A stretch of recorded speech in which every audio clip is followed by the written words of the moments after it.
Hi viewers, ఈరోజు చింత ఈగులు చేస్తున్నానండి. వట్టి చేపలు వేసి, వట్టి చేపలు రొయ్యలు ఉన్నాయి, అవి వేసి చింత ఈగులు చేస్తున్నాను.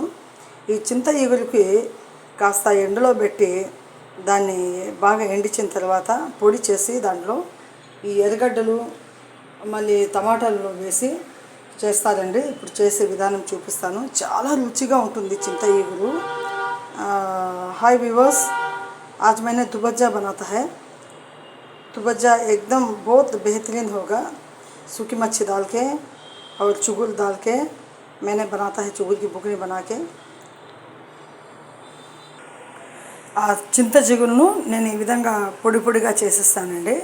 దాంట్లో ఉండే కట్టలన్నీ ఆ పుల్లలన్నీ ఏరేసాను.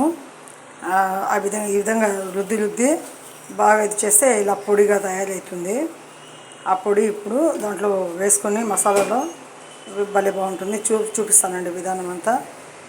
मैंने ऐसा पूरा चुगुर को पूरा ऐसा मत लिया, उसका पूरा लकड़ी सब जो छोटा छोटा है वो पूरा मैं निकाल दिया है। अभी कितना अच्छा है तुम देखो। ఇప్పుడు ఒక చెంచా మాత్రమే, ఎక్కువ లేదు, ఒక చెంచా మాత్రమే నూనె వేసినాను. ఎక్కువ వేయద్దండి, బాగుండదు. కావాలంటే పైనుంచి కొద్దిగా నెయ్యి వేసుకోవచ్చు.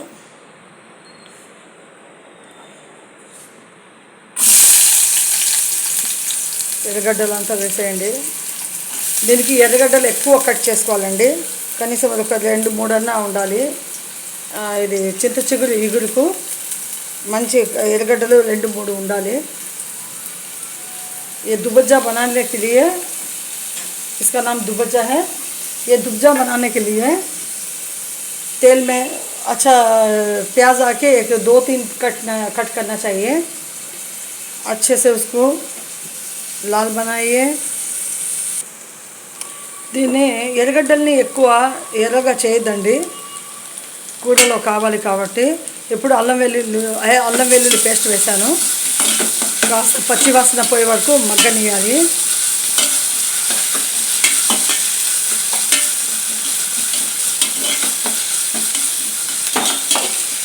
ఇలా ఎర్రగా తెల్లగా ఉండాలండి ఎర్రగడ్డలు. అప్పుడే మీకు దుబజ్జా నీట్గా రెడీ అవుతుంది, చింత చిగురు ఈగురు. अभी मैंने प्याज लाल करने के बाद, अदरक लहसुन लाल करने के बाद अभी टमाटा उसमें डाल दिया मैंने। ఇప్పుడు టమాటాలు కూడా వేసేసాను. టమాటాలు వచ్చి ఎర్రగడ్డలు ఒక 3-4 ఇలా కట్ చేసి పెట్టుకుంటాను. అలాగే టమాటాలు కూడా ఒక 2-3 కట్ చేసుకొని పెట్టుకోండి. ఇందులో ఎర్రగడ్డలు టమాటాలు ఎక్కువ ఉండాలి.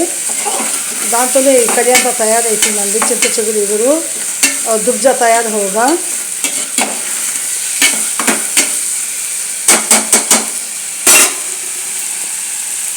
बाद में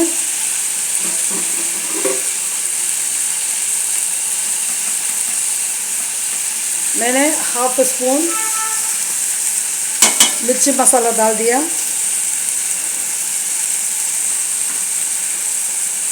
और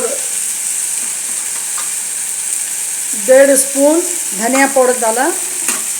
1/2 स्पून మిర్చి పొడి, ధనియాల పొడి వచ్చి 1.5 స్పూన్ వేసానండి. ఇంకా దీంతో పాటునే మసాలాలో అది కూడా వేగిపోతుంది. బాగా వేగనియాల.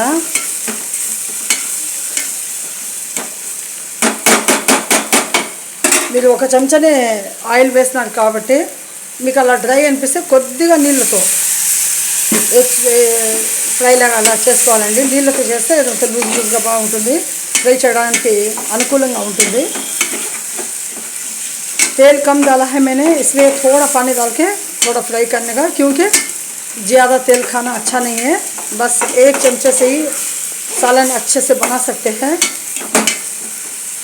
ఒక చెంచాతోనే మంచిగా వేపుడు ఏదైనా సరే, దేంట్లో అయినా సరే ఒక చెంచా వేసి మంచి వేపుడు చేయొచ్చండి. ఎక్కువ నూనెలు వాడద్దండి. నరాల్లో కొవ్వులు పెరిగిపోతే హార్ట్ అటాక్లు, లేనిపోని పక్షవాతాలన్నీ వస్తాయి. హెల్తీగా ఉండాలి మన ఫుడ్.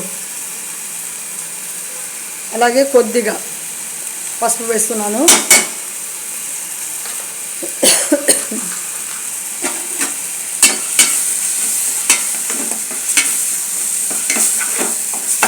బాగా కలిపెడదాము. కొత్తిమీర ఉంటే కొత్తిమీర వేసుకోండి. నా దగ్గర అయితే ఈ క్షణం కొత్తిమీర లేదు, అయిపోయింది. వేసుకోకపోయినా పర్వాలేదు మీకు అలా అనిపిస్తే.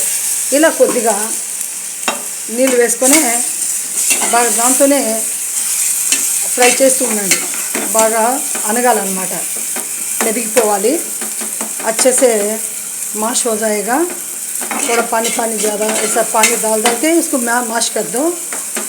ज़्यादा तेल डालने की ज़रूरत नहीं है. देखो कितना तेल छूटा है చూడండి. అందులోనే ఒక డోగన్ ఒక గరిట వేసినందుకు అందులో నుంచి ఎంత నూనె వస్తున్నది చూడండి.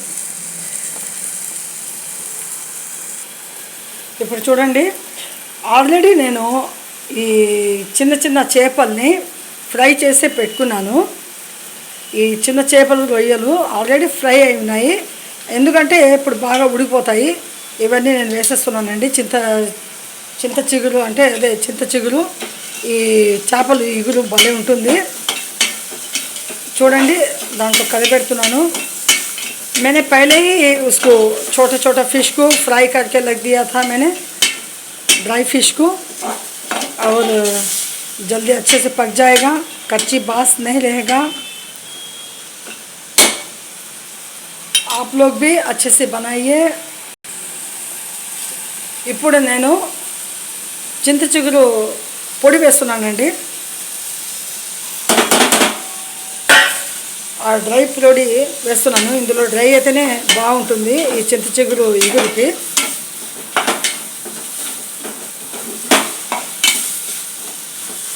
ये जो ड्राई में बुकनी बना के रखा ना मैंने चुगुर का, अभी उसको इसमें डाल दिया मैंने. डाल के थोड़ा फ्राई करता है. और भी सूखा रहे तो थोड़ा पानी डाल के ड्राई कर लो, एकदम अच्छे से रहेगा. बाद में ऊपर से थोड़ा घी डाल सकते हैं पकने के टाइम में, बहुत खुशबू आएंगी. ఇలా చింత చిగురు వేసిన తర్వాత కొద్దిగా డ్రై అనిపిస్తే మళ్ళీ కొద్దిగా నీళ్ళు వేసుకొని మీరు ఫ్రై చేయండి. ఆ తర్వాత మళ్ళీ మీకు మంచి సువాసన కోసం కొద్దిగా నెయ్యి అట్లా వేసుకోవచ్చు. మంచి రుచిగా ఉంటుంది. నెయ్యిలో కూడా మంచి విటమిన్స్ పోషకాలు ఉంటాయి కాబట్టి. ఇప్పుడు ఉప్పు కూడా వేస్తున్నానండి. ఉప్పు తగినంత చూసుకొని వేసుకోండి. ఎందుకంటే ఈ కాలంలో కాస్త ఉప్పు తక్కువ తిన్నా మంచిదండి. బీపీలు అనేది రావు. బీపీకి శత్రువు ఉప్పు అండి. మళ్ళీ కొద్దిగా నీళ్ళు వేయండి. బాగా ఫ్రై అవుతుంది, ఎక్కడ మాడదు. చాలా హెల్తీ రెసిపీ, భలే రుచిగా ఉంటుంది. थोड़े से पानी डालो. नमक डाला मैंने, नमक देख के डालियो. ज़्यादा नमक का नहीं खाओ. बीपी का जड़ है वो, बीपी को नहीं सका कर लेना बोले तो थोड़ा फीका ही खाते जाओ, अपना हेल्थ अच्छा रहेगा. और थोड़ा फ्राई होने में नीचे दाग नहीं लगना बोले तो थोड़ा थोड़ा पानी डाल के इसको फ्राई करते जाओ. చూడండి ఎంత చక్కగా ఉడుకుతున్నది. ఉడుకుతుంటే ఇంటి నిండా వాసనే, అంటే ఎంత మంచి సువాసన వస్తున్నది. చింత చిగురు ఇగురు వచ్చి భలే మంచి వాసన ఉంటుందండి. ఎందుకంటే డ్రై ఫిష్, దాంట్లో రొయ్యలు డ్రైవి ఇవన్నీ వేస్తాం కాబట్టి, మసాలాలు బాగా వేపుతాం కాబట్టి మంచి రుచిగా తయారవుతుంది. మంచిగా భలే ఉంటుందండి. చూడండి, ఇంకాస్త వాటర్ వేస్తాను. ఇప్పుడు దాంట్లోనే ఉడికిపోతుందండి. ఇది మరీ నీళ్ళలాగా చారులాగా అలా ఉండకూడదు. ఇది పప్పులాగా కూడా ఉండకూడదు. గట్టిగా ఊరికే నంచుకోవడానికి ఎట్లా ఉంటుందో గుజ్జు గుజ్జుగా, అలా గుజ్జు గుజ్జుగా ఉంటే కొద్దిగా వేసుకుంటేనే అన్నంలో ఎక్కువైపోతుంది. అంత బాగుంటుంది. 2-3 రోజులు హాయిగా మీరు పెట్టుకొని కూడా ఇది చింత ఇగురు ఫ్రిడ్జ్లో కూడా పెట్టుకొని తినచ్చు. అట్లే బయట బాగా కొద్దిగా ప్లేట్లో నీళ్ళు వేసి దాని మీద ఒక ప్లేట్ అట్లే నిలబెట్టి, అంటే కొట్టగా గట్టిగా దేంట్లో అయినా సరే ఒక గిన్నెలో నీళ్ళు వేసి అట్లా ఉంటుంది బయటనే. లేకపోతే ఫ్రిడ్జ్లో పెట్టుకోండి హాయిగా. 2-3 రోజులు ఒకసారి వాడుకుంటుండండి, లేదా ఒకరోజు చేసుకొని తినేసి పూర్తిగా వాడండి, మీ ఇష్టం. చూసారా, చింత ఇగురు చాలా మంచిగా రుచిగా తయారైపోయిందండి. देखिए कैसा दुबजा अभी चुगल का दुबजा बनाया मैंने सूखी मच्छी दाल को। अभी इतना कितना अच्छे से तैयार हो गया है और पक गया है। अभी खाने में खा लेने का बाकी है। Please like share me subscribe me like me my channel please support me चाहिए नहीं करो ना सब लोग। हम लोग सब है। मैं भी कितने लोग को शेयर मारता रहता लाइक मारता रहता सपोर्ट करने का किसी का भी प्लीज़।